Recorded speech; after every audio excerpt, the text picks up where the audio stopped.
गुजरात के बिल्किस बानो केस में supreme court से राज्य सरकार को बड़ा झटका लगा है। कोर्ट ने सभी 11 दोषियों की जल्द रिहाई, सजा में छूट पर रोक लगा दी है। इन्हें सरेंडर करने के लिए 2 हफ्ते का वक्त दिया गया है। कांग्रेस ने सरकार को घेरा है तो ओवैसी ने पूछा है कि क्या सरकार माफी मांगेगी।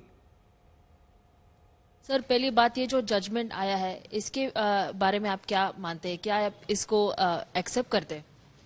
मैं शुरू से कह रहा हूं कि बिल्किस बानो के रेप करने वालों को और जिनको सजा हुई उनके साथ बीजेपी खड़ी हुई थी, चाहे वो गुजरात की बीजेपी सरकार हो या सेंटर की नरेंद्र मोदी की सरकार हो।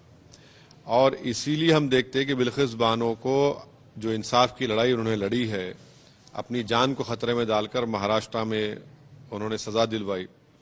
और आज court, supreme court, honourable supreme court ये कहता है कि state of Gujarat acted in complicit with the convicts. तो बेसिकली गुजरात की बीजेपी की सरकार ने उनको छोड़ने में पूरी मदद की। बीजेपी के 2 एमएलएज ने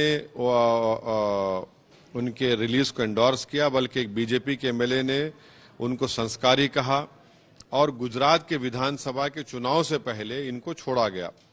तो अब ये जो आया है, इसमें बात हम नहीं बोलना चाहिए कि यूनियन होम मिनिस्ट्री भी इनके रेमिशन को और प्रीमेच्योर रिलीज की इजाजत दी थी जुलाई 11, 2012 के खत लिखकर। ये तमाम फैसला और बिल्किस बानो के रेपिस्ट को, उनके बच्चे के, उनकी मां के कातिलों को छोड़ना नरेंद्र मोदी सरकार के उन बुलंदबांग दावों को एक्सपोज करता है। नारी शक्ति के बारे में आज बीजेपी खड़ी भी थी इन तमाम रेपिस्ट के साथ। और ये अच्छा पैगाम जाना चाहिए कि कोई रेपिस्ट किसी भी पॉलिटिकल आइडियोलॉजी का हो, उसको माफी नहीं मिलनी चाहिए। और इसीलिए मैं इस बात का डिमांड करता हूं कि गुजरात की बीजेपी की सरकार और हमारे मुल्क की वजीर आजम नरेंद्र मोदी की सरकार बिल्किस बानो से माफी चाहे कि ये बहुत गलत उनसे हुआ था।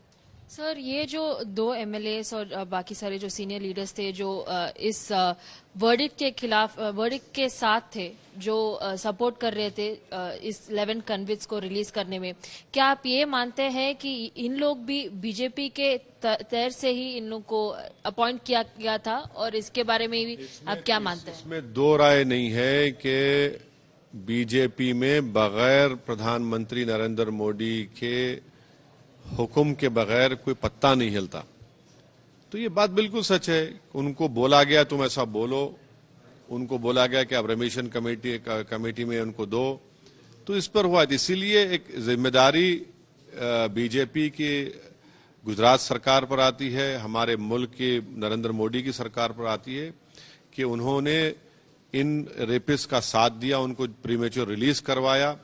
और यूनियन होम मिनिस्ट्री का जुलाई 11, 2022 का लेटर है जिसकी बुनियाद पर उनको और फायदा हुआ। इसीलिए हम इस बात का डिमांड करते हैं कि बिल्किस बानो से माफी चाहनी चाहिए ताकि एक स्ट्रांग मैसेज चला जाए उन रेपिस्ट को और उन महिलाओं को भी जो आज परेशान है।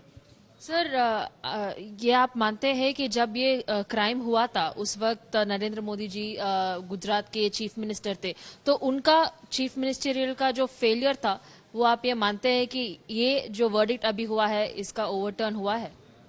नहीं, देखिए, वो जब मुख्यमंत्री थे ये वाकया हुआ रेप का। वो जब मुख्यमंत्री थे तो केस नहीं चला, बिल्किस बानो का केस चला महाराष्ट्र में। अब जब नरेंद्र मोदी देश के प्रधानमंत्री बन गए तो उन्हीं की सरकार ने, यूनियन होम मिनिस्ट्री ने 11 जुलाई को एक लेटर लिखकर दिया जिसकी बुनियाद पर इन तमाम कन्विक्ट्स को, रेपिस्ट को रेमिशन मिला और उनको प्रीमेच्योर रिलीज कर दिया गया। तो ये हम तो इस बात की तकलीफ है हमको कि वो चीफ मिनिस्टर थे, अब प्रधानमंत्री बन गए, तब भी इन लोगों को आप छोड़ रहे हैं।